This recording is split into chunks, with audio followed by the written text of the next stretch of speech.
E hoje à noite é a despedida. Amanhã, nessa madrugada, eu vou estar voltando para casa. E me pediram que eu contasse um pouco da minha história, um pouco daquilo que eu já passei, do que eu já vivi, porque eu não sei se todos vocês sabem, mas eu já fui esquizofrênico.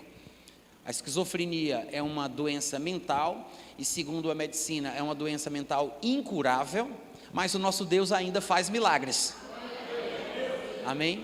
Eu tenho 45 anos de idade, eu sei que não parece nesse corpinho de 25, mas o fato é que eu nasci em 1973, em 9 de janeiro, e eu nasci numa família que, por parte de mãe, a minha família, por parte de mãe, era toda cheia de esquizofrênicos. Eu tive um primo esquizofrênico, eu tive outros 2 primos, filhos do tio Joaquim, esquizofrênicos. Eu tive o tio Joaquim, pai desses 2 irmãos, esquizofrênico. Uma tia minha, parece que era meio doida também, eu não sei se era só doida ou se era doida ou só macumbeira, mas ela é um pouco perturbada do juízo. E uma avó que eu não conheci, que segundo me contavam, parece que minha mãe já me relatou isso, há muito tempo atrás, ela também tinha uns problemas, uns surtos de tempos em tempos. Eu não pude conhecer a minha avó e nem tive um convívio muito grande com essa tia que eu mencionei, mas o meu primo, os outros 2 primos e o tio Joaquim, eu tive um contato mais íntimo. Moravam na mesma rua que eu, em casas ao longo da rua, né? E eu vi desde a minha infância esse meu primo, chamado Fernando, falando em línguas que pareciam ser línguas inventadas por ele. Era uma coisa que inclusive assustava as pessoas que passavam perto, porque ele misturava latim com russo, com sons indecifráveis, e era aquela coisa assustadora. Sabe aquele tipo de loucura onde a pessoa fica 24 horas fora do ar? Esse era o tipo de loucura do meu primo. Ele não tinha um momento de surto, ele vivia surtado o tempo todo. Era aquele louco que anda pelas ruas nu ou vestido, sem ter consciência da vida social, sem ter consciência das pessoas que o cercam. E eu cresci ouvindo esse primo, vendo as suas loucuras e fazendo as presepadas que ele fazia. Um dia esse meu primo inventou de se matar, e tudo isso por causa da influência da esquizofrenia na vida dele. E ele se colocou numa corda, pendurou-se pelo pescoço e começou a se debater, e o irmão dele correu e o resgatou daquela corda, tirou ele da corda, brigou um pouco com ele, dizendo que ele tinha que ter cuidado, que as coisas não eram assim, que ele se preservasse. Claro que na loucura a pessoa não entende tudo o que é falado, porque ela vive uma realidade que só ela sabe qual é. E assim que ele foi salvo pelo seu irmão, naquele mesmo dia ele correu para o quintal, comeu lixo e morreu intoxicado. Meu primo Fernando morreu esquizofrênico no mesmo dia que ele tentou se matar enforcado, comendo lixo. Depois, meu outro primo, eu não sei se é o André ou o Daniel, os filhos do tio Joaquim, eu sempre confundo qual dos 2 passou por isso, mas um desses primos também teve um problema de loucura e acabou tendo uma confusão com alguém, e não sei exatamente o que aconteceu, mas num desentendimento numa determinada noite, alguns amigos do seu inimigo se juntaram para matá-lo a pauladas, e ele morreu assassinado. O outro primo, que era o irmão dele que ficou vivo, ficou a vida inteira entrando e saindo do manicômio, e o tio Joaquim, que era o pai do André e do Daniel, a vida inteira tomava remédio controlado. De fato, a minha mãe conta que eu deveria ter uma irmã mais velha. Eu sou o mais velho, eu tenho uma irmã 1 ano e meio mais nova do que eu, mas segundo minha mãe conta, ela estava grávida já de 9 meses de uma menina, que seria a minha irmã mais velha, e esse meu tio, numa ocasião, entrou na casa da minha mãe, que era costureira, e tinha algumas clientes com ela na sala, e esse tio entrou pelado, completamente pelado, num surto doido qualquer dele, que ele sempre teve esse problema de esquizofrenia, e a minha mãe teve uma raiva tão grande contra ele, foi aquela confusão que acabou que ela perdeu a criança. Então essa história a gente já conhecia. E o meu tio morreu louco, a vida inteira louco, e desde que eu me conheço por gente, ele não era 100% normal. Ele tomava remédio controlado para tentar ficar um pouco mais passivo, mais calmo, controlado, mas ele morreu sem ter sido curado da esquizofrenia. E o que minha mãe dizia o tempo inteiro, que eu ouvia isso na minha casa, era que ela temia que eu tivesse o mesmo problema de toda a nossa família, porque era um rastro de esquizofrenia na família da minha mãe, e por alguma razão ela achava que a minha forma de ser, meu jeito de falar, minha curiosidade, parecia muito com as coisas do meu tio Joaquim. Meu tio Joaquim, ele era desenhista, artista, e eu sempre tive uma veia artística forte, e a minha forma de ver as coisas era um pouco diferente, e isso assustava minha mãe, porque ela via muita semelhança no irmão dela, e ela dizia: o meu medo é que a mesma coisa que aconteceu com Joaquim aconteça com o meu filho, com o Natan. E aos 13 anos de idade, aproximadamente, 13, 14, eu comecei a fumar maconha, comecei a me drogar, e finalmente chegou um momento em que eu tinha uma pequena plantação de maconha no quintal da minha casa. Não era para tráfico, era consumo próprio, amém? Foi uma piada, tá? Por favor, não se escandalize. Mas fumei maconha, e você sabe que quando a pessoa começa num determinado tipo de droga, ela acaba passando para outro. É assim que muitos jovenzinhos começam experimentando nas brincadeiras dos colégios, ou nas brincadeiras dos amigos, tomando uma caipirinha, fumando um cigarrinho, uma coisa ou outra, e aquilo vai inspirando aquele jovem a buscar uma coisa mais forte, uma aventura maior, e muita gente passa da bebida alcoólica para o fumo da maconha, depois para a cola, passa, naquela minha época não tinha o crack, mas passa para a cocaína, e vai piorando, a ponto de chegar numa situação quase irreversível. O que aconteceu comigo foi assim: eu comecei com a maconha, depois fui me envolvendo com outros tipos de drogas, passei a tomar anfetaminas, alguns comprimidos, comecei a cheirar cola, e a coisa foi piorando, e eu fui me envolvendo num padrão de vida completamente mundano. A minha família não era evangélica, era uma família católica, cristã. Eu fui levado à igreja católica desde a infância e participei de algumas cerimônias, alguns rituais, fiz a crisma e todo aquele processo. Eu gostava do grupo de jovens, mas quando chegou na adolescência eu comecei a me perguntar sobre Deus, sobre a vida, sobre a existência. Eu queria saber por que eu estava aqui, se Deus existia e se existisse, se Ele tinha ou não tinha controle sobre tudo e sobre todos, se destino era um conceito real, eu deveria acreditar no destino, se o destino é algo real, qual é o meu, para que eu nasci, por que eu estou aqui? E eu me perguntava, depois que eu morrer, o que vai acontecer comigo? Será que vou voltar a ser o que eu não era antes de ter nascido? Porque eu não era nada antes de ter nascido, eu não tinha consciência, eu não lembrava de qualquer suposta vida passada, porque se falava no espiritismo, no hinduísmo, nas religiões que creem na reencarnação, se falava que havia uma espécie de transmigração da alma, que você sai de um animal, passa para uma árvore, passa para um ser humano, sai desse ser humano, passa para outro ser humano, e você vai evoluindo. E eu não me lembrava de ter vivido outra vez. Então eu me perguntava, se eu não me lembro de ter vivido outra vez, será que depois da minha morte eu vou voltar a ser o que eu não era? Será que eu não era nada, estou existindo e vou ser nada de novo? Então eu ficava tão angustiado que eu vivia me perguntando sobre isso. Era uma angústia, até que eu ouvi um determinado cantor chamado Raul Santos Seixas. Quem já ouviu falar de Raul Seixas? Quem é de Sacha para cá talvez não conheça, né? Sacha, a filha da Xuxa. Quem nasceu de Sacha para cá talvez não conheça. Mas Raul Seixas, ele foi um cantor brasileiro que foi considerado, até hoje ele é considerado como o pai do rock brasileiro. Para falar a verdade, Raul Seixas tem mais seguidores e fãs depois da morte dele do que enquanto ele estava vivo. E eu me deparei com as músicas de Raul Seixas, comecei a ouvir aquilo que ele cantava, e para minha surpresa, Raul Seixas era diferente de todos os outros músicos que tocavam nas rádios e nos programas do Chacrinha. Tudo era diferente. Ele falava sobre a vida, sobre Deus, sobre a morte, sobre Satanás. Ele falava sobre o relacionamento conjugal com uma perspectiva totalmente espiritualizada. Ele via o mundo de uma forma que nenhuma outra pessoa, no meu entendimento, parecia ver. E aquilo me chamou a atenção. E eu comecei a estudar as músicas de Raul Seixas. Eu não somente ouvia e cantava, eu comecei a estudar as músicas, a vida, o que o levava a falar aquilo, a pensar sobre aquilo. O problema é que eu não percebi que a filosofia raul-seixista, era na verdade uma sistematização do hinduísmo. Raul Seixas foi influenciado por uma religião da Índia. Ele leu um livro considerado sagrado, escrito na língua sagrada dos hindus, escrito em sânscrito, livro chamado Bhagavad Gita, que significa em português o canto do Senhor.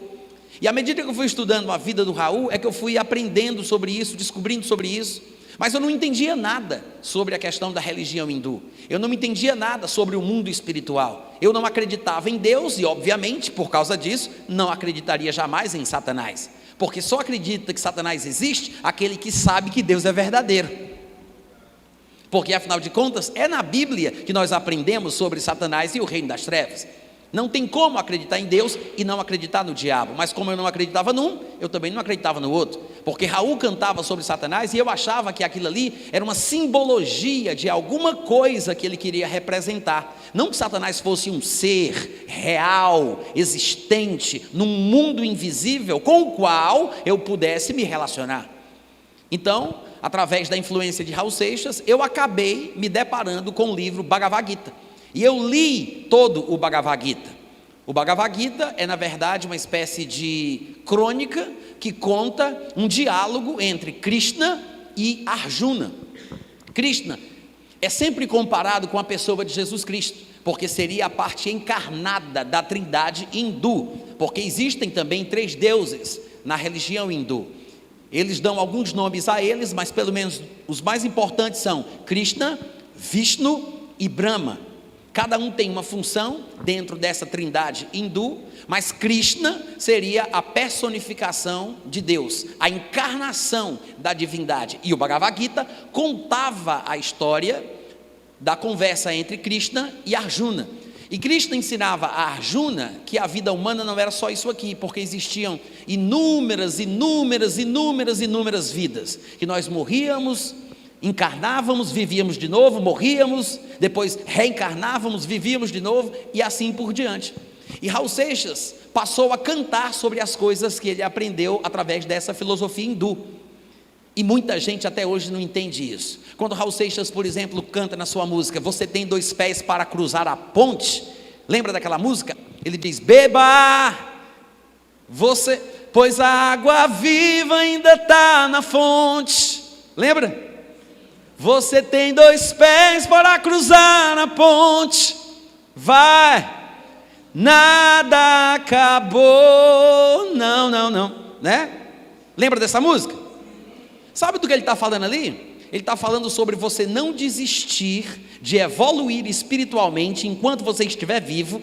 Antes de você desencarnar, você precisa meditar, ter comunhão com Deus, cantar, porque a música teria sido deixada por Deus para que nós voltássemos para Ele, para que você pudesse cruzar a ponte. Ele está falando sobre a distância entre o homem e Deus. Então ele cantava essas coisas porque acreditava que a música deveria ser usada para falar sobre Deus e para cantar para Deus. É por isso que ele dizia, não pense que a cabeça aguenta se você parar, não, há uma voz que canta, há uma voz que dança, há uma voz que gira, bailando no ar, lembra? Ele está falando sobre a música divina, que foi criada por Deus com o intuito de levar o homem de volta para Ele. É uma loucura, mas é exatamente nisso que Raul Seixas acreditava, e é por isso que ele cantava da forma que ele cantava. Ele disse, eu já ultrapassei a barreira do som, fiz o que pude às vezes fora do tom, mas a semente que ajudei a plantar já nasceu. Falando sobre a sua influência no mundo e a sua consciência de estar fazendo o seu papel através da canção. Ele fazia o trocadilho, ultrapassei a barreira do som, falando que tinha, através da canção, deixado no coração dos seus ouvintes uma semente para um futuro próximo. O nome dessa música é Geração da Luz. Ele diz, quando algum profeta vier lhes contar que o nosso sol está prestes a se apagar, mesmo que pareça que não há mais lugar, vocês ainda têm a velocidade da luz para alcançar. Falando e profetizando sobre esse tempo futuro, que ele chamava de novo Aeon, que é a nova era. Tem uma música dele que se chama Novo Aeon. Aeon é uma palavra grega que inclusive aparece na Bíblia, que significa era, tempo, estação, mundo, depende do contexto. E ele dizia que nós estávamos vivendo na entrada deste novo tempo, desta nova era, onde as pessoas teriam a liberdade de acreditar naquilo que quisessem, e poderiam então finalmente viver numa sociedade alternativa, não cheia de regras, não tão rígida, onde as pessoas poderiam fazer aquilo que quisessem, porque tudo seria da lei. E Raul Seixas, nessa música, ele diz: o sol da noite agora está nascendo, alguma coisa está acontecendo, não dá nos rádios, nem está nas bancas de jornais. Em cada dia, ou em qualquer lugar, um larga a fábrica, outro sai do lar, e até as mulheres ditas escravas já não querem servir mais. Aí por que isso está acontecendo na sociedade, Raul? Aí ele explica: ao som da flauta da mãe serpente, no para-inferno de Adão na gente, dança o bebê, uma dança bem diferente. Vocês entenderam o que ele cantou? Ele diz: ao som da flauta da mãe serpente, no para-inferno de Adão na gente, ao som da flauta dança o bebê, a cada nova geração uma dança bem diferente. Ele está dizendo que o mundo está sendo influenciado pela música de Satanás. A cada nova canção que ele canta, a cada nova canção que ele grava, a cada novo hino espiritual que ele professa, as pessoas que o ouvem, não somente ele, através de outros cantores que têm entendimento do que estão fazendo, a cada nova geração, o bebê, ao som da flauta da mãe serpente, dança uma dança bem diferente. Aí ele explica um bocado de coisa e no final ele diz assim: querer o meu não é roubar o seu, pois o que eu quero é só em função de eu. Sociedade alternativa, sociedade novo aeon, é um sapato em cada pé, direito de ser ateu ou de ter fé, direito de ter prato entupido de comida que você mais gosta, de ser carregado ou carregar a gente nas costas, direito de ter riso e ter prazer, e até direito de deixar Jesus sofrer. Aí termina com a distorção assim: eita Jesus Cristo! É do diabo ou não é? Hein, gente? É o cão purim, purim, na terra.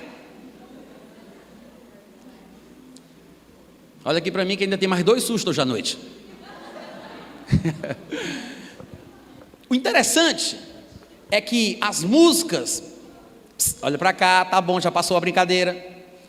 O interessante é que as músicas de Raul Seixas são profundas, mas nem os fãs de Raul entendem, nem os fãs de Raul entendem. Só que eu mergulhei, eu sempre fui um inquiridor, um perguntador, um pesquisador, e eu me angustiava no meu coração querendo entender a vida, eu me perturbava por causa disso. E Raul Seixas veio justamente ao encontro desse meu anseio, e foi por isso que complicou a minha vida, além do abuso das drogas, que já facilitam qualquer tipo de complicação e podem impulsionar um surto psicótico de uma hora para outra. Veio toda a filosofia Raul Seixista, através do hinduísmo, e aí deu um nó na minha cabeça. As músicas do Raul eram tão profundas, aliás, como ele mesmo dizia, ainda são, porque os homens passam e as músicas ficam. Tinha uma música dele que me fazia chorar em soluços, por eu não entender a profundeza do que parecia estar sendo pregado ali naquela canção. Ele fez um CD, naquela época era LP, né? Mas tem um álbum do Raul que se chama Mata Virgem, no qual ele colocou uma música chamada Judas. Esse Judas que a gente conhece da Bíblia, o Judas Iscariotes. E o começo da música, ele coloca que é bem... porque o Raul o Raul Seixas não só dizia coisas profundas, como ele, em muitas ocasiões, na grande maioria das vezes, conseguia interpretar a sensação através da melodia, da harmonia e do ritmo. Ele conseguia transmitir bem o que ele queria que as pessoas sentissem ao ouvir. Na música Judas, ela é mais ou menos assim: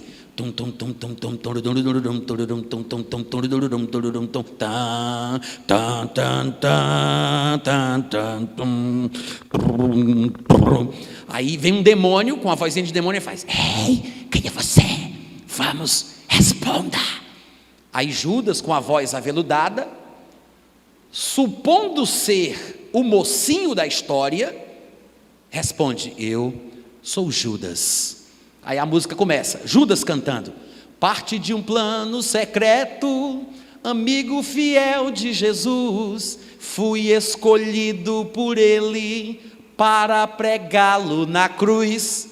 Cristo morreu como um homem, o mártir da salvação, deixando para mim, seu amigo, o sinal da traição. Mas é que lá em cima, lá na beira da piscina, olhando os simples mortais, nas alturas fazem escrituras e nunca nos perguntam se é pouco ou demais. Aí Judas fala: se eu não tivesse traído, morreria cercado de luz, porque era um dos 12, mas o mundo hoje então não teria a marca sagrada da cruz. E para provar que me amava, pediu outro gesto de amor, além da traição. Pediu que o traísse com um beijo, que minha boca então marcou. Bah! Falta só mais um susto. É diabólico ou não é? Só falta mais um, tá? Só falta mais um. É que lá em cima, na beira da piscina, olhando os simples mortais, nas alturas, fazem escrituras e nunca nos perguntam se é pouco ou demais. Ou seja, Raul Seixas cantava uma coisa que era o que eu já pensava: será que Deus está no controle de tudo? Será que realmente é Deus quem determina quem vai ser feliz e quem vai sofrer? Quem morre aos 3 anos de idade ou quem vive até os 95? É Deus quem determina quem vive bem, próspero e tem uma família abençoada? Ou aquele que vive na miséria, na pobreza? E eu me perguntava, isso não é justo se Deus tiver o controle de tudo? E se realmente Judas foi escolhido por Jesus Cristo para traí-lo? Porque Jesus precisava ser traído para morrer em favor do mundo. Você vê que muitos evangélicos se embananam com pensamentos como esses. Mas esse tipo de pensamento, que eu considero diabólico, é basicamente a mesma filosofia determinista que está dentro do cristianismo, chamada de calvinismo. E a gente não percebe. Uma doutrina diabólica que sugere que Deus cria o homem para ir para o inferno para a sua glória. Porque Deus, antes dos homens nascerem, já teria supostamente predeterminado quem seria salvo, quem seria lançado no lago de fogo com enxofre, e quem vai viver na igreja e quem vai estar no mundo vivendo como pecador. Tudo predeterminação divina, como dizem alguns cristãos que aderiram a essa filosofia mundana e diabólica, que o próprio Raul Seixas já pregava com base no hinduísmo.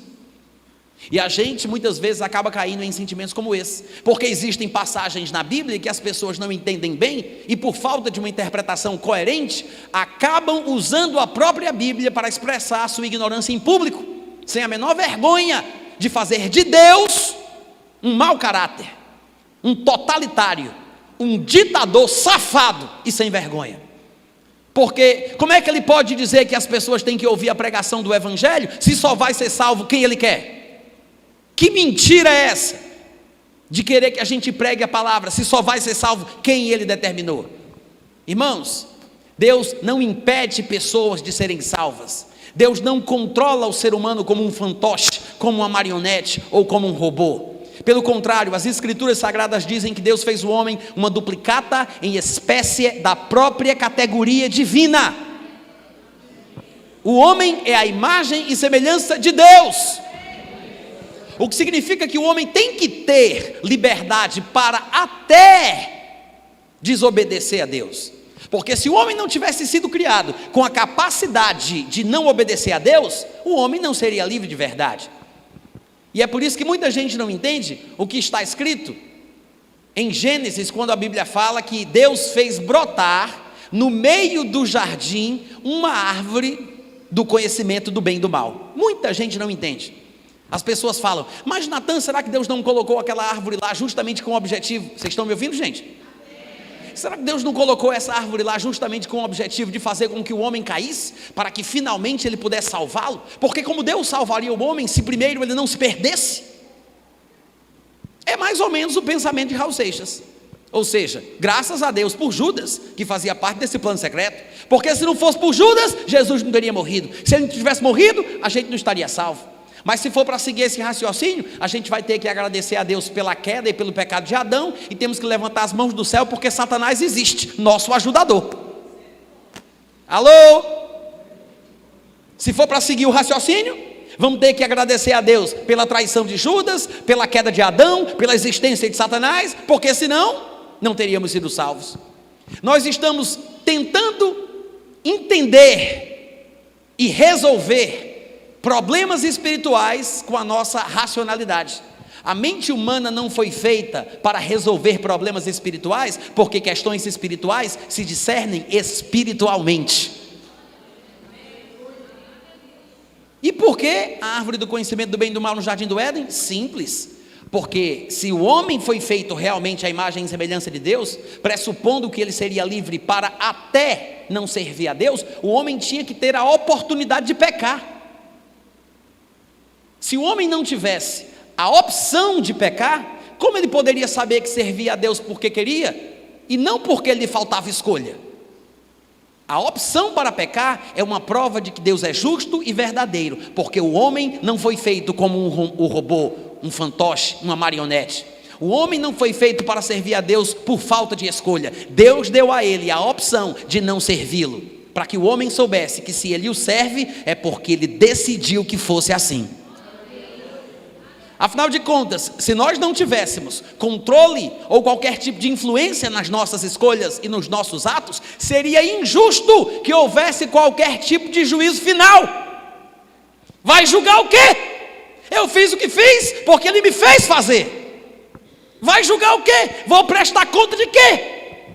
Porque a Bíblia diz que cada um de nós prestará contas de si mesmo diante de Deus. Eu vou prestar conta de quê? Se eu sou o que sou, faço o que faço, porque Deus predeterminou assim. É por isso que eu me revolto com esse tipo de pregação diabólica, porque eu sofri antes de conhecer Jesus. Eu quase me matava por causa da angústia que eu sentia, da raiva que eu tinha contra Deus, por achar que Deus era isso que o hinduísmo prega, que Raul Seixas cantava, e que está por aí dentro de algumas igrejas evangélicas sendo espalhado em forma de doutrina cristã. Para o diabo que te carregue. Coisa diabólica. E por que eu estou falando revoltado assim? Porque eu não duvido nada que tem algum jovenzinho universitário aqui que esteja sendo seduzido por esses incircuncisos.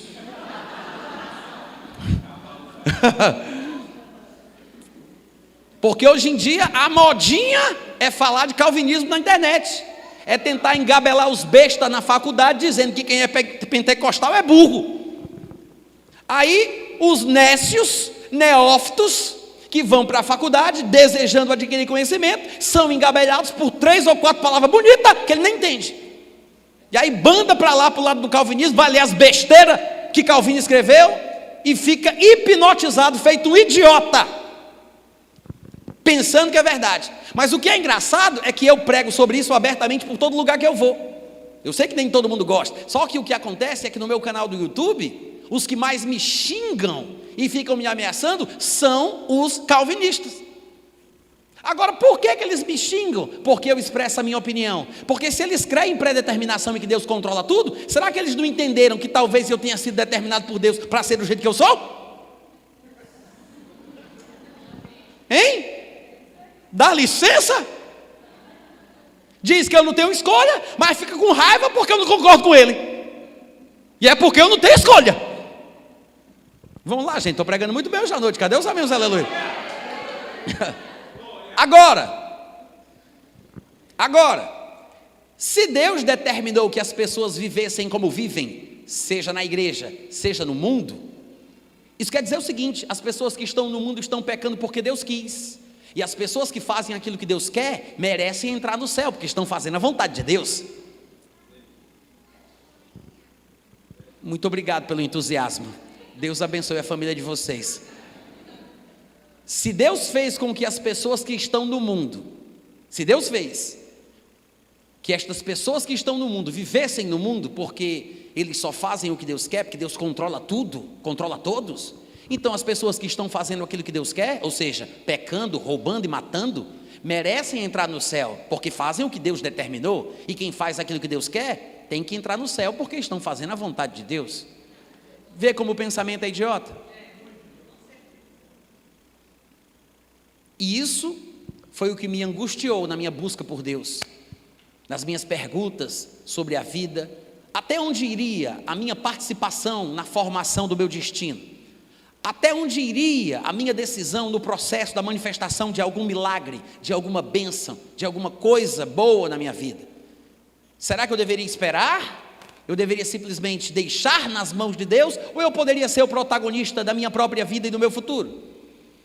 Isso me inquietava. O fato é que juntou-se a minha predisposição genética para a esquizofrenia, por causa da família da minha mãe, as drogas e toda essa loucura que eu estou mostrando aqui para vocês, resumidamente, através da filosofia de Raul Seixas e do hinduísmo.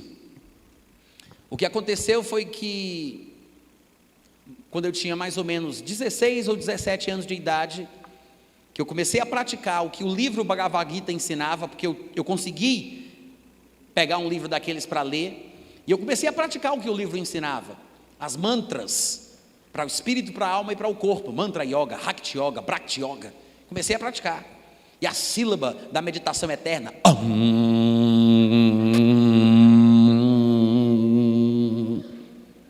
ridículo, mas estava lá eu, fazendo a minha meditação.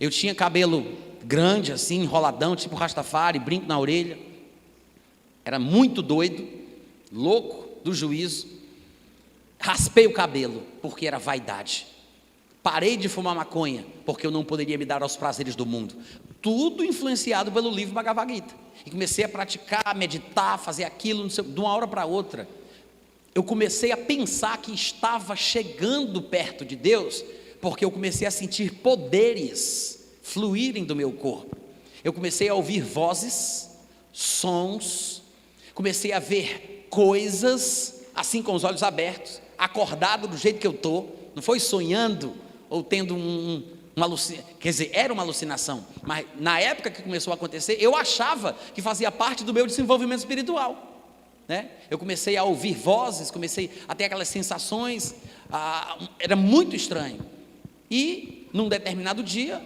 por causa da influência das músicas do Raul Seixas, que eu não vou mais falar sobre elas, porque se a gente fosse falar o que eu sentia e o que eu pensava, baseado em cada letra que ele cantou, a gente passaria aqui uma semana só falando de cada música, para vocês entenderem a loucura que estava dentro de mim. Mas por causa de uma influência, da influência de uma das músicas do Raul, eu fiquei olhando para o sol quase por 3 horas, tanto é que até hoje eu tenho sequelas disso. Os médicos disseram, eu disse por quase quanto tempo? Não, eu acho que foi por quase 1 hora, tá? Os médicos disseram que foi um milagre eu não ter ficado cego. E até hoje tem uma bolinha assim, no centro da minha visão, que é invisível. Eu não vejo nada. E toda vida que eu tenho que ler, é por isso que a minha Bíblia é letra gigante, para quem não sabia, porque se for muito pequeno, não dá para me enxergar. Então toda vida que eu vou ler, eu não leio olhando diretamente para a palavra, porque eu não enxergo o que está diretamente no foco da minha visão, eu tenho que olhar assim meio para o lado assim, lendo assim, atrasado.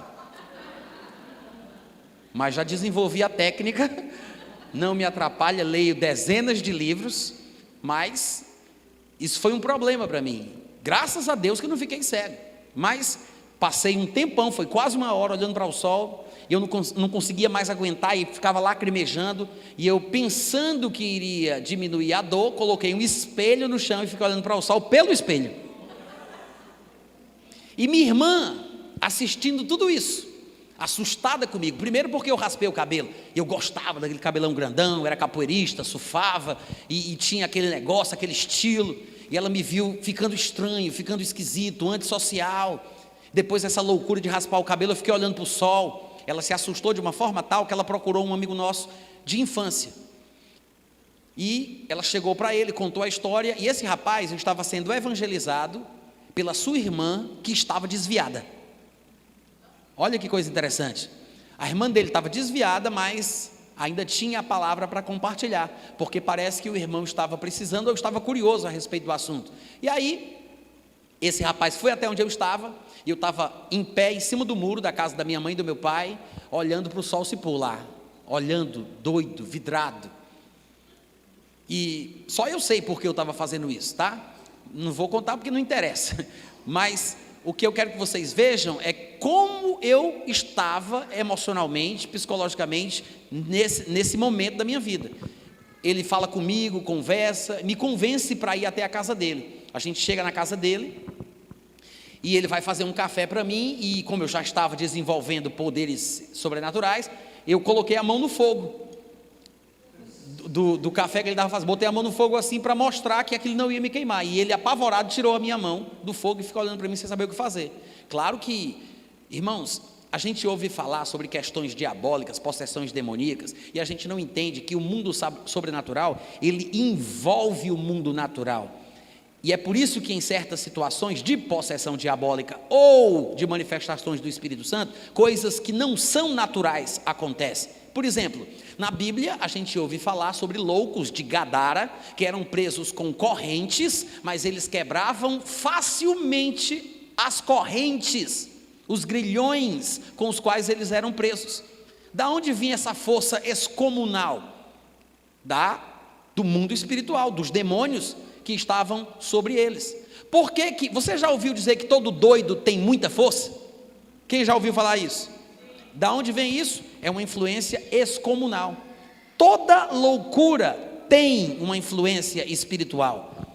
Você pode tentar descrever com termos técnicos e científicos o que aconteceu no cérebro daquela pessoa para que ela tenha se encontrado naquele estado. Hoje em dia nós temos nomes bonitos para todas as doenças. Se a pessoa é surda, dizemos que ela tem nervos auditivos atrofiados. Se a pessoa é cega, ela tem nervos visuais mortos, ou seja lá o quê. Mas o que é interessante é que você vai para a Bíblia e você vê a Bíblia dizendo que Jesus Cristo expulsou um espírito cego, um espírito surdo, e uma mulher que andava encurvada há muitos anos, que nós diríamos que tinha artrite. Jesus disse, ela estava possuída por um espírito de enfermidade. E quando Jesus vai descrever os males que vêm de dentro do espírito humano, de dentro do coração do homem, e influenciam os outros homens, no meio da lista, aliás, no fim da lista, lá em Marcos capítulo 7, ele diz, homicídio, adultério, prostituição, mentira, roubo e a loucura, ele diz, todos procedem de dentro do espírito humano, de dentro do coração do homem. Para você ter uma ideia de como a loucura tem sim uma parcela de espiritualidade muito maior do que a gente imagina. É por isso que os loucos têm força, por causa dessa presença espiritual que, de certa forma, potencializa o corpo daquelas pessoas e coisas sobrenaturais acontecem. Então, quando o meu amigo viu eu colocando a mão no fogo, não me queimando, mas ele achou que eu queria me ferir, ou que a situação era perigosa, porque ele não sabia o que eu poderia querer fazer logo em seguida, ele correu, chamou as pessoas até a casa dele, alguns evangélicos que ele conhecia, e esses evangélicos foram orar por mim. Mas nesse meio tempo, a minha irmã chegou lá, porque já passava muito tempo que eu estava na casa dele. E chegou a minha irmã, chegou esses evangélicos, eles foram orar por mim. E oraram, aquela coisa. E era um pessoal pentecostal, aquele barulho, aquele negócio. Eu nunca tinha tido um contato tão íntimo com gente crente. Eu não sabia o que era o povo evangélico. Mas eles acabaram dizendo que era bom que a minha irmã me abraçasse. Quando a minha irmã me abraçou, ela colocou as mãos assim para me abraçar, ela caiu possessa no chão, gritando, se contorcendo, as mãos virando. E os evangélicos que tinham experiência sabiam que era demônio que deveria ser expulso. E começaram a expulsar, e oração vai, oração vem, em nome de Jesus. Mas nem todo evangélico, dizimista e falador de línguas, tem conhecimento de como usar com autoridade o nome de Jesus, e não conseguiram expulsar aquele demônio. Acabaram levando ela e eu para uma igreja Assembleia de Deus, que curiosamente era a igreja onde o meu tio era pastor de tempo integral, e levaram a gente para lá. Estava tendo um casamento, acabaram colocando a gente numa casa do lado, e os irmãos que eram ali daquela rua se juntaram todos e foram orar, interceder pelo que estava acontecendo. E naquela noite, a minha irmã e o meu amigo, esse de infância que também foi, confessaram Jesus como o Senhor da sua vida. Se eu confessei, foi da boca para fora, porque nem isso eu me lembro. A única coisa que eu não me lembro nessa ocasião, porque durante todo esse processo teve 2 ocasiões que eu não tenho consciência de ter feito qualquer coisa, ter falado qualquer coisa.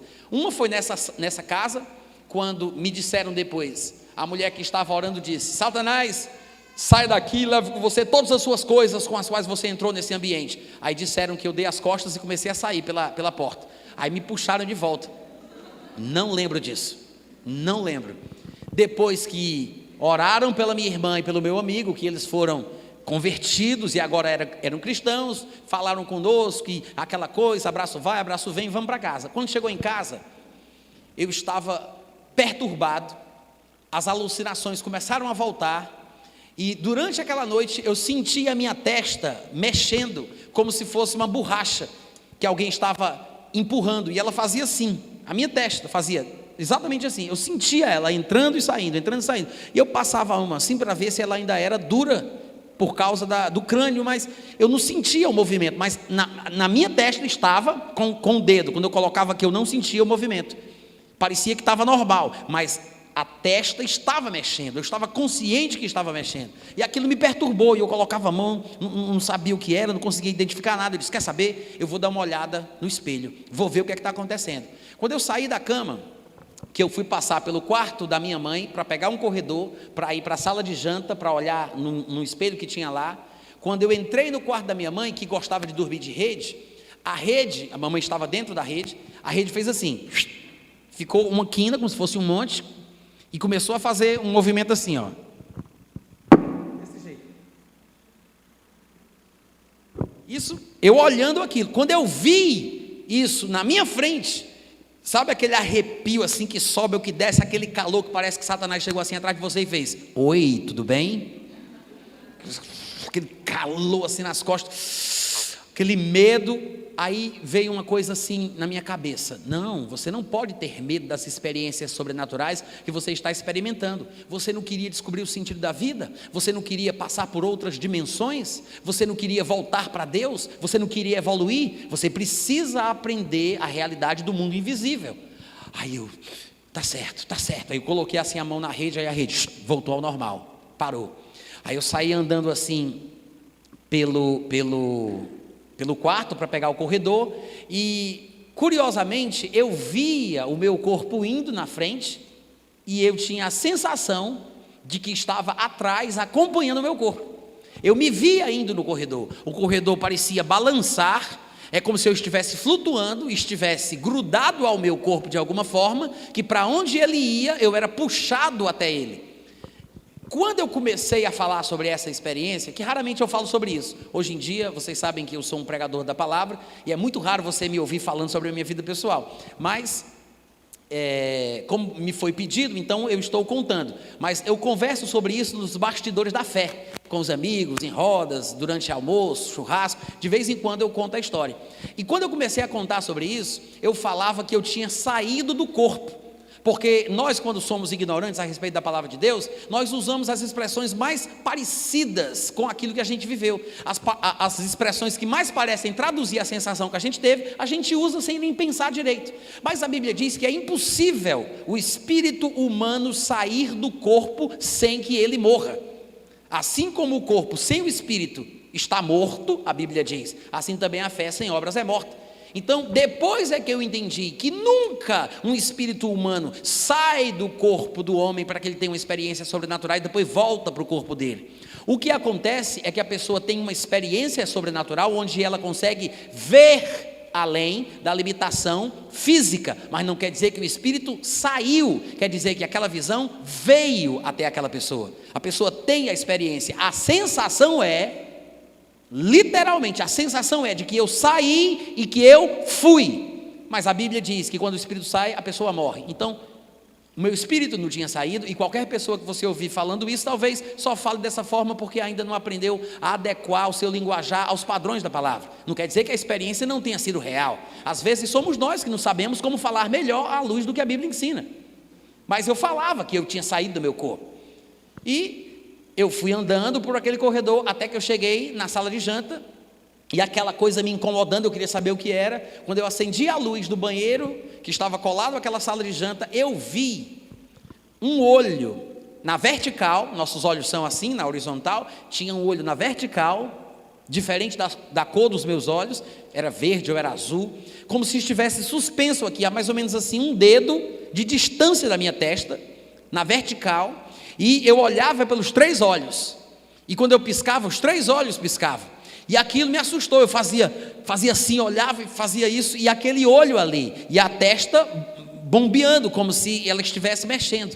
E eu lembrei do que eu tinha aprendido no livro Bhagavad Gita, que falava sobre uma suposta abertura do alento vital, por onde o espírito teria entrado quando eu nasci, e por onde ele iria sair para voltar para o encontro com Deus no Nirvana. Então eu disse, meu Deus, a minha terceira visão foi aberta. Eu achava que estava de fato evoluindo, progredindo, estava chegando lá. Então eu fiquei, mesmo assim, eu fiquei assustado. E quando eu saí desse banheiro, que eu olhava para as coisas, para o chocolate, quando eu olhava para a caixa de maisena, que eu olhava para os desenhos, para os símbolos, para tudo que eu olhasse, tinha uma mensagem que eu entendia o que era. Eu entendi o símbolo, eu entendi a mensagem, eu entendi a cor, eu entendi a forma. Gente, uma loucura. Mas eu via, vivia, sentia tudo que eu estou contando para vocês, e eu lembro como se fosse hoje, a sensação que eu tive. Depois disso, eu voltei para o quarto e fui dormir, mas antes de dormir, eu ainda ouvi uns sons, umas vozes, eu via vultos passando no quarto, e teve um momento que eu fechei os olhos e continuei enxergando do lado de fora, e eu disse, eu não acredito que eu estou fazendo isso, que eu estou conseguindo ter este poder. Aí eu fechava os olhos e via o quarto, via as coisas, e eu disse, gente, eu estou progredindo mesmo. Pronto, quando eu dormi, foi o segundo momento em que eu perdi a consciência. Durante todo o processo eu só perdi a consciência 2 vezes. Na sala lá daquela casa, do lado da igreja onde o meu tio era pastor, onde eu contei para vocês que a mulher falou, eu saí, eu não me lembro disso. E a segunda vez foi essa, quando eu fui dormir. Quando eu acordei, eu estava de pé, no quarto que eu dormia, que era o mesmo quarto onde eu e minha irmã dormíamos, as luzes estavam acesas, minha mãe estava de um dos 2 lados, que eu não me lembro direito, minha irmã estava de um lado, a minha mãe estava do outro, e eu estava batendo, dando tapas na minha mãe. Depois que passou todo o processo, depois que eu saí do manicômio, que eu ainda vou dizer para vocês que eu fui internado no manicômio, já estou aqui dando spoiler da minha história, né? Mas quando foi depois, minha irmã e minha mãe me contaram o que é que tinha acontecido. Minha irmã disse que eu saí da cama de fininho, cheguei assim nela, cutuquei ela, ela olhou para mim de madrugada, e eu fiz assim, e comecei a enforcar a minha irmã, e comecei a enforcar para matar. Diz ela que era uma coisa assim assustadora, que ela nunca tinha me visto daquele jeito, e eu exerci uma força como quem queria matar mesmo. E ela começou a se debater na cama, e a mamãe ouviu aquele barulho no quarto, correu lá, porque o quarto dela era mais ou menos pegado assim com o nosso, ela correu lá para dentro e começou a me puxar de cima da minha irmã. E a minha irmã, naquela noite, não sei se vocês lembram, mas ela tinha confessado Jesus Cristo, porque ela estava possuída por um demônio. Só que ela disse que depois, a gente compartilhando as nossas experiências um com o outro, o que foi que a gente sentiu, o que foi que aconteceu, por que isso, por que aquilo, ela disse que quando estava endemoniada, era uma coisa como se ela tivesse caído num buraco longe, é como se ela ouvisse vozes bem distantes, mas o que ela mais ouvia era, esse corpo não te pertence, em nome de Jesus Cristo, saia, eu te repreendo, Satanás, em nome de Jesus, porque os crentes ficavam repetindo isso o tempo inteiro. Ela disse que na hora que eu comecei a bater na minha mãe, que eu comecei a dar tapas, ela olhou para mim, novinha convertida, horas de convertida, ela só fez dizer, eu vou repetir aquilo que eu ouvi que falaram para mim, em nome de Jesus Cristo, esse corpo não te pertence, eu te repreendo, Satanás. Foi quando eu voltei. Mas eu não ouvi a minha irmã orando assim, eu não vi esse acontecimento, eu estava inconsciente. Quando eu voltei, que eu vi minha mãe e minha irmã em pé, a luz acesa, e eu disse, o que está acontecendo? E eu ainda louco, perturbado, aí minha mãe disse, vamos rezar. Minha mãe correu na sala, pegou aquela Bíblia Zona Católica com aquelas gravuras lindíssimas que a gente preservava lá para juntar um pouco de poeira, levou para o quarto. Aí ela abriu a Bíblia e começou a rezar. Vamos rezar. Pai nosso que estás nos céus, santificado seja o teu nome, venha a nós. E eu disse, eu não vou rezar.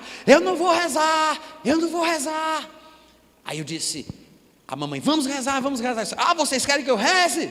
Eu falando, vocês querem que eu reze? Aí eu comecei a dizer, Pai nosso que estás no céu, santificado seja o vosso nome. Quando eu falei, venha a nós o vosso reino, nessa hora, parece coisa de filme, gente. Eu estava lá, só que meu corpo parece ter sido possuído, mas nessa vez eu estava consciente, e uma voz saiu de dentro da minha garganta, que dizia assim, venha a nós o vosso reino, né? Ficou, uma voz assim estranhíssima, cinematográfica, assustadora, que até eu tive medo. E eu corri desse quarto, voltando pelo corredor para ir para a sala de janta de novo. Só que quando eu passei pelo quarto da minha mãe para ir para a sala de janta, tinha um demonião de 2 metros de altura na minha frente, super musculoso, a parte torácica dele, sabe, aqueles peitões assim, grandão, musculoso, parrudão.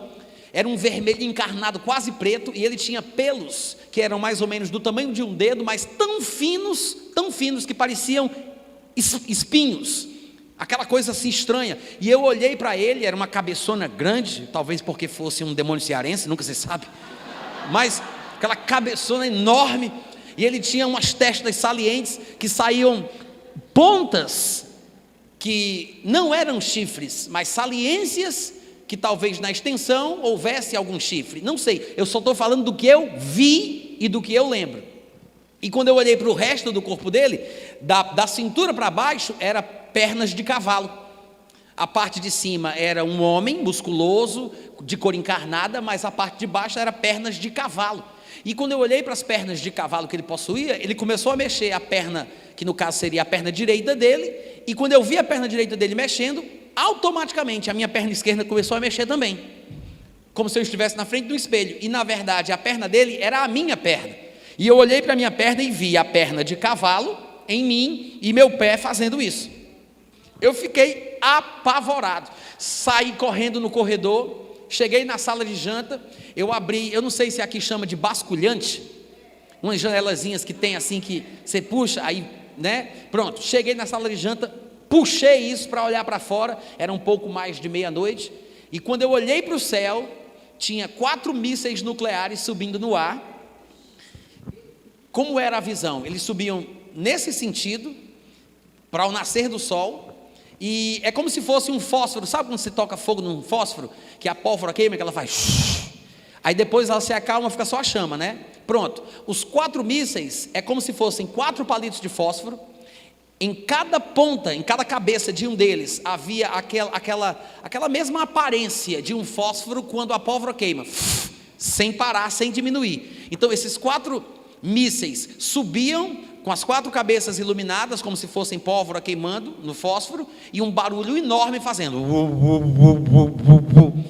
Isso eu vendo, tá? Não estava acontecendo, mamãe não podia ver. Minha irmã não podia ver, estava de noite, mas com os 4 mísseis no ar, tudo ficou iluminado. Gente, eu vi. Aí eu voltei assim para dentro de casa, aí minha mãe querendo me pegar, porque ela já estava preocupada, e eu nervoso, sem saber o que estava acontecendo, e diz a minha irmã que durante todo esse período, ela estava orando, repetindo as coisas que ouviu, intercedendo, e provavelmente, pelo que me parece, essa minha perturbação era por conta da oração que a minha irmã estava fazendo, porque o demônio que estava atuando em minha vida, estava sendo influenciado pela oração do nome de Jesus. E eu corri para a sala, consegui driblar a minha mãe, corri para a sala, queria sair de casa, eu estava agoniado de estar ali dentro.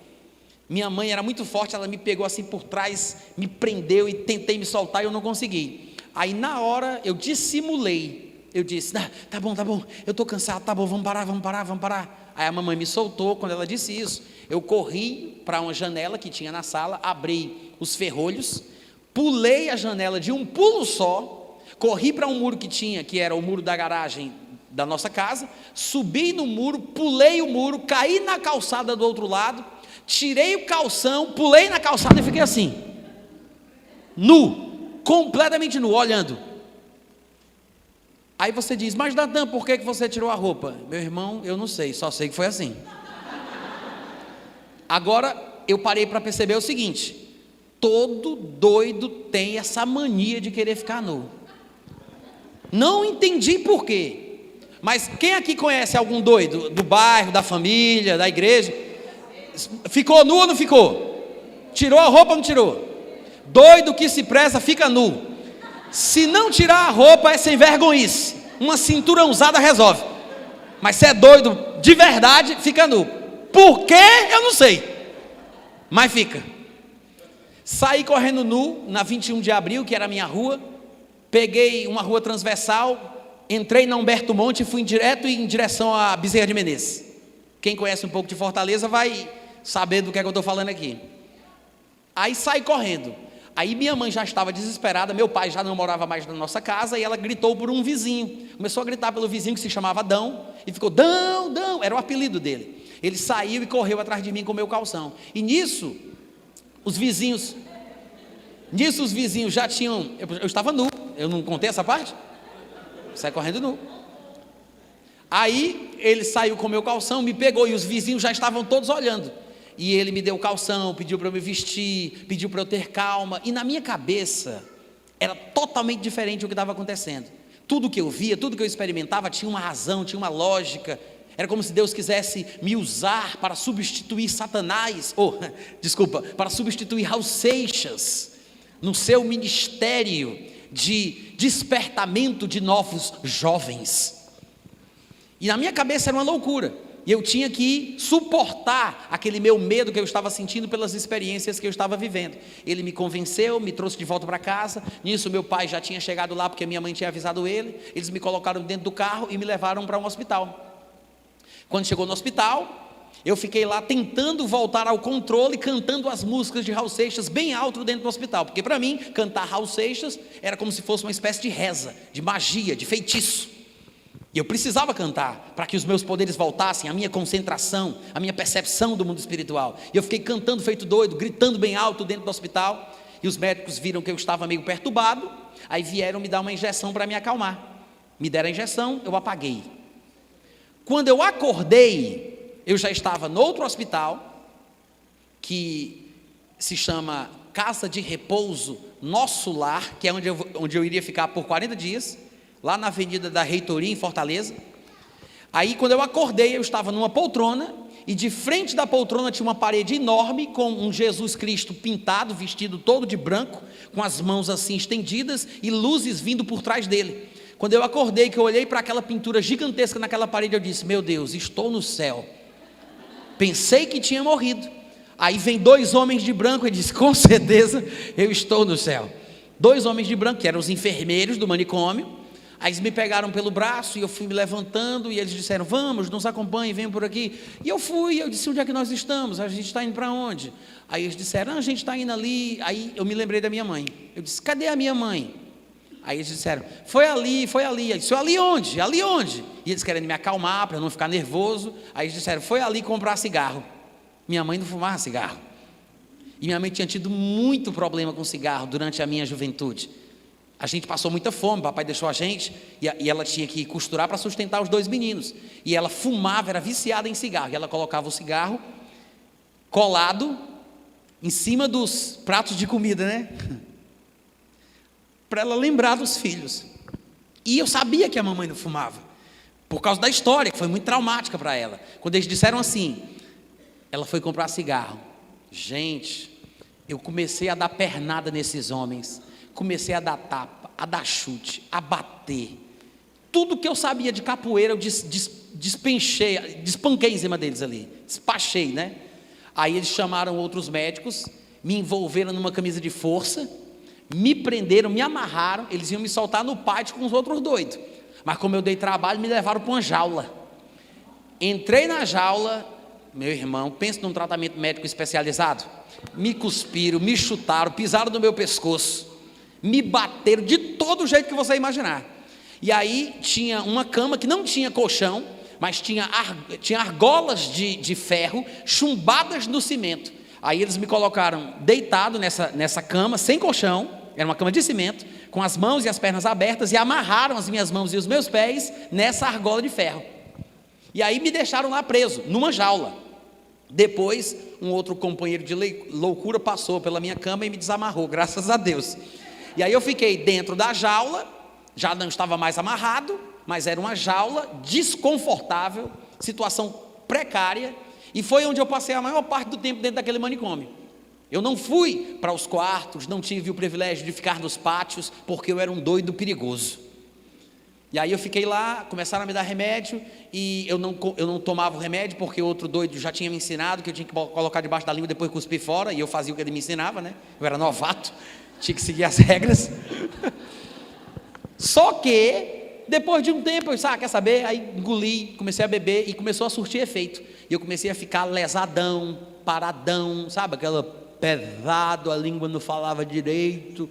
Aí eles viram que eu estava controlável, e começaram a pensar na possibilidade de me soltar. E aí acabaram me soltando, e eu fiquei no pátio com os outros doidos. E finalmente, como eu fui tirado da jaula, do canto mais tenebroso, a minha família já podia me visitar.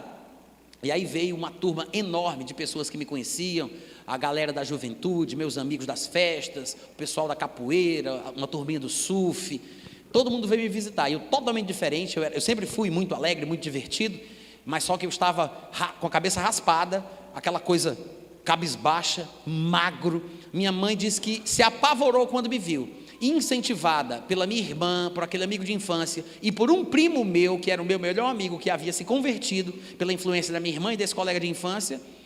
A minha mãe decidiu que iria me tirar do hospital, porque eles se comprometeram em me ajudar, em fazer acompanhamento, me levar para desafio jovem, qualquer tipo de coisa que fosse necessária.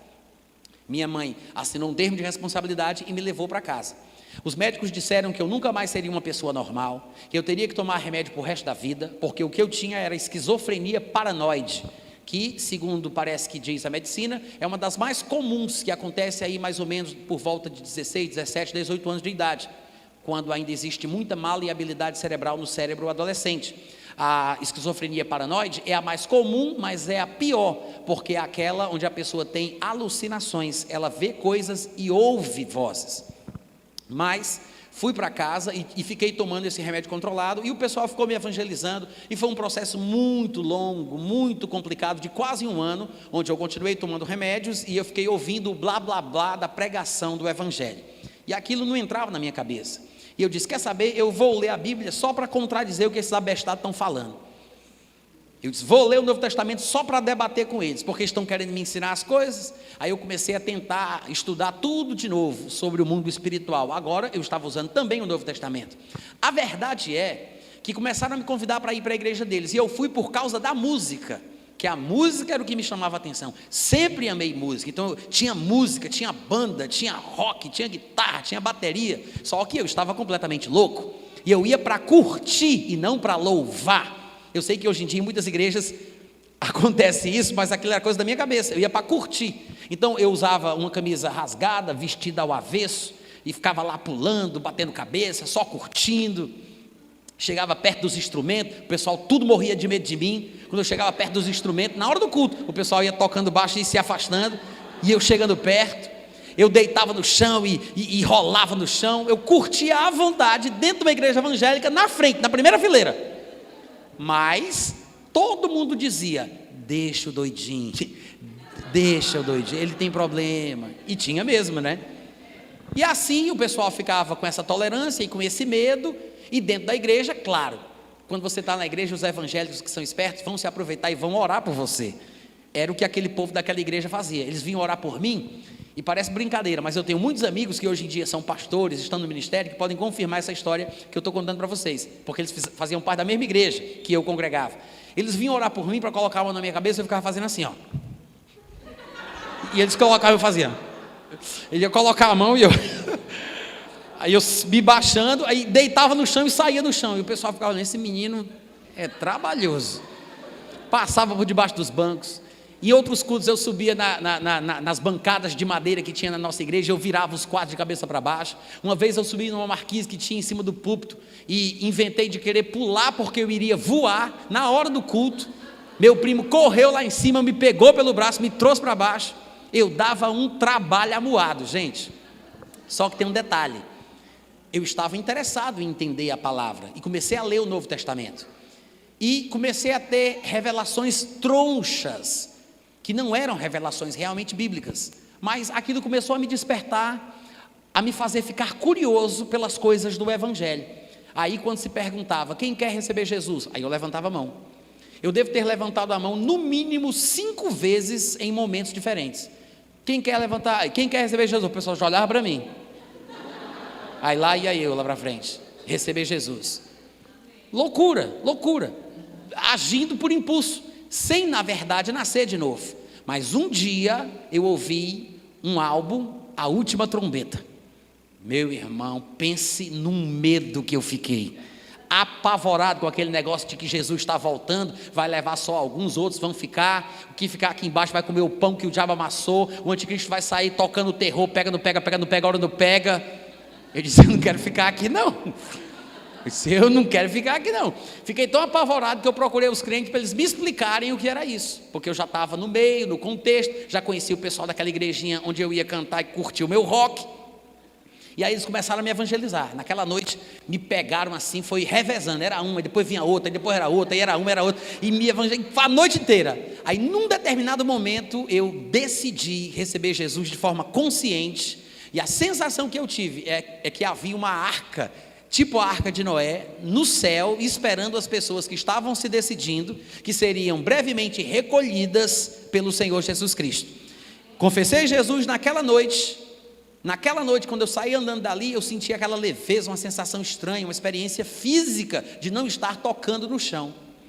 Fui para casa, mas ainda estava um pouco com problema, tomando remédio controlado, esquizofrenia não tem cura.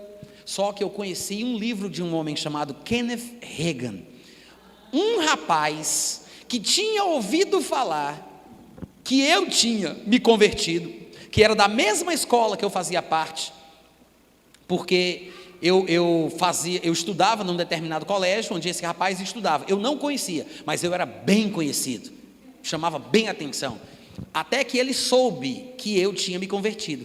E ele disse, ele era pastor de uma igreja, e ele disse, vou atrás daquele rapaz, e saiu perguntando onde era que eu morava, onde é que eu estava, onde é que eu ficava, e foi parar na minha casa. Quando ele chegou lá em casa, estávamos eu, minha irmã e um amigo, um vizinho de frente da nossa casa, sentados na calçada conversando sobre as coisas de Deus, todos crentes.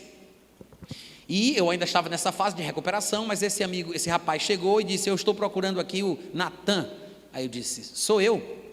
Aí ele, rapaz, muito prazer, tudo bem, você não me conhece? Mas eu estou aqui porque eu ouvi falar que você se converteu, é verdade? Aí eu disse, você poderia me contar a sua história? Porque eu queria saber como é que foi, o que é que você experimentou. Aí eu contei tudo para ele. Aí disse, olha, você não me conhece, mas eu já estudei no mesmo colégio, eu conheço você de longe, eu ouvi falar da sua história, foi um rebuliço aqui no nosso bairro, aqui em Fortaleza, a Parquelândia inteira só comentava sobre você, mas eu vim aqui para lhe falar da palavra. Aí passou a madrugada inteira com a gente, pregando de uma forma que não pregavam na minha igreja, falando de coisas espirituais que eu nunca tinha ouvido nenhum daqueles crentes falar. Para falar a verdade, muitos dos pregadores da minha igreja pareciam falar a mesma coisa de Raul Seixas, só que com um evangeliquez tirado da Bíblia, mas o princípio filosófico do suposto controle arbitrário da parte de Deus era o mesmo.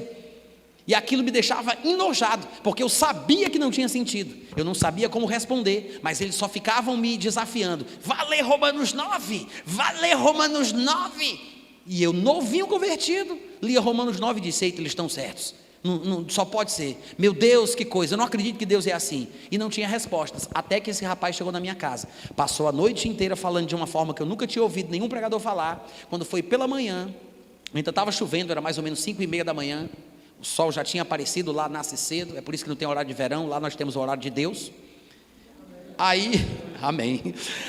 Aí nós saímos de casa até a casa dele com um guarda-chuva, chegamos na casa dele, tomamos uma sobremesa, aí ele me levou no escritório, tinha vários livros assim na estante, aí ele pegou um livro fininho, naquela época eu nem falava inglês, não tinha noção nenhuma de inglês, aí ele pegou um livrinho fininho assim, meio degradê, do preto para o vermelho, com uma silhueta de um homem na capa, e tinha escrito, Kenneth Hagin, o homem em 3 dimensões. Aí eu disse, o que é isso?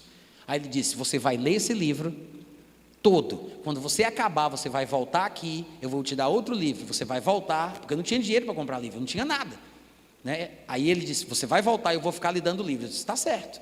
Aí eu li aquele livro, quando eu terminei, um livrinho de 33 páginas aproximadamente, quando eu terminei aquele livro, eu disse: meu Deus do céu, é isso que eu estava buscando a minha vida inteira, e eu não sabia onde encontrar uma interpretação viva e real das Escrituras Sagradas. Eu comecei a ler os livros dele, e aquilo começou a consertar a minha cabeça, sem eu sentir, sem eu perceber. Aquilo começou a colocar os pensamentos no lugar, e começou a moldar um novo homem em mim. E em um determinado momento, já estudando e lendo os livros do irmão Reagan, eu disse: eu não vou mais tomar remédios, paro com esses remédios agora. E minha mãe: não faça isso. Eu disse: eu vou parar. Parei de tomar os remédios, comecei a ler os livros de T.L. Osborne, e aquilo foi me formando, foi me influenciando, foi me abençoando. A verdade é, irmãos, que eu não tomo mais um desses remédios que eu tinha que tomar para o resto da vida, desde 1991, nunca mais eu tomei. Deus ainda faz milagres, e eu estou aqui na presença de vocês, totalmente curado. Eu sei que há quem não concorde, mas o fato é que muita coisa mudou, e eu comecei a entender as coisas da vida. E eu sei que vocês não sabem disso, mas eu só tenho até a 8ª série, porque através das drogas e da malandragem eu não tive tempo de estudar. Então eu acabei não tendo a oportunidade de estudar convencionalmente para terminar os meus estudos. Então eu só falava palavrão e gíria, mas através da leitura dos livros de Kenneth Reagan, através da leitura da Bíblia, a leitura do dicionário para entender as palavras que estavam na Bíblia, nesse processo de estudar, eu acabei pegando gosto pelo estudo. Aí comecei a fazer cursos, depois fiz supletivo, fiz um curso de programação de computadores. Eu tenho formação técnica em programação de computadores, já trabalhei por 3 anos nessa área, fiz até um programa, um sistema para a Fundação Nacional da Saúde, há muitos anos atrás. Depois fui aprendendo uma coisinha aqui, uma coisinha ali, e decidi que queria aprender inglês para poder ler os livros de Kenneth Reagan que não tinham sido publicados em português. Estudei inglês, comecei a aprender uma coisa, aprender outra, e eu me viciei em provar que eu não era burro.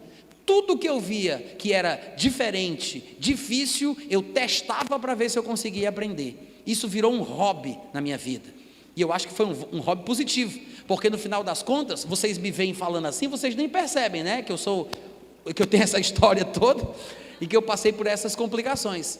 Mas, irmãos, a Bíblia diz: Deus é aquele que tira o homem do monturo e faz ele se sentar com os príncipes. Se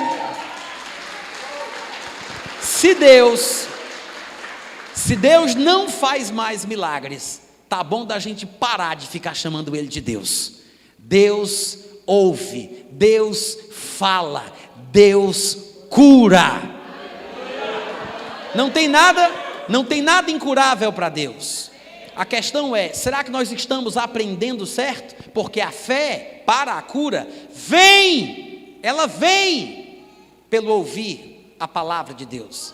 Se nós ouvirmos uma pregação da palavra na sua forma mais pura, na sua essência mais pura, você pode ter certeza, ela vai ser diferente do que a gente está acostumado a ouvir, e vai causar um efeito positivo na vida daqueles que ouvirem tais pregações, porque afinal de contas, a fé ela vem pelo ouvir, e o ouvir a palavra de Deus. Eu espero que Deus tenha tocado o teu coração e te inspire, você que é mãe, você que é pai, tia, você que tem um parente na sua família que é drogado, que é viciado, que é esquizofrênico, que é louco. Eu quero que você tenha certeza de uma coisa: Deus ainda faz milagres.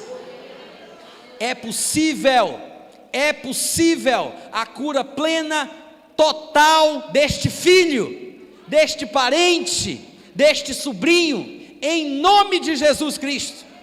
Eu ordeno que todo espírito de loucura saia da vida desse jovem, desse rapaz, dessa moça, dessa adolescente, em nome de Jesus. Que haja cura